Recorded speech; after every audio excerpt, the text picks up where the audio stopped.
அனைவருக்கும் வணக்கம். இந்த திமுக அரசு தமிழகத்தில் பதவியேற்றதிலிருந்து இதன் அமைச்சர்கள் தொடர்ந்து இந்து மதத்தையும் பெண்களையும் இழிவாக பேசிக் கொண்டிருக்கிறார்கள். கடந்த வாரம் ஒரு நிகழ்ச்சியில் பேசிய அமைச்சர் பொன்முடி சைவம் வைணவம் என்றும் அதில் பெண்களை பற்றி மிக இழிவாக கீழ்த்தரமாக பேசியுள்ளார். இவர் அமைச்சர் பதவியிலும் நீக்காமல் முதலமைச்சர் வேடிக்கை பார்த்துக் கொண்டுள்ளார்.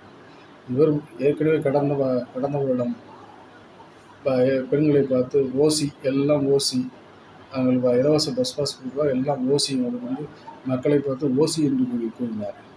இதே போல் தான் அமைச்சர் துரைமுருகன் 1000 ரூபா கொடுத்துருக்குறோம், இனிமேல் மொபைலில் எங்களால் ஜாலியாக பேசலாம், யார் வேணாலும் பேசலாம் என்று இப்படி பெண்களை இழிவுபடுத்தி பேசினார். ஒரு பையன் இன்னும் முகமெல்லாம் பளிச்சென்று இருக்கிறது, பவுடர்லாம் வாங்கியாச்சா, 1000 ரூபா கொடுத்துருக்கோமே என்று இப்படி பெண்களை பற்றி பேசினார். இப்படி தொடர்ந்து பெண்களை பற்றி பேசும் வார்த்தைகள் மிகவும் அருவருக்கத்தகையில் உள்ளது.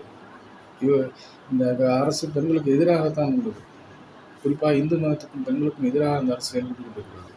எனவே இந்த அரசை மக்கள் நிராகரிக்க வேண்டும்.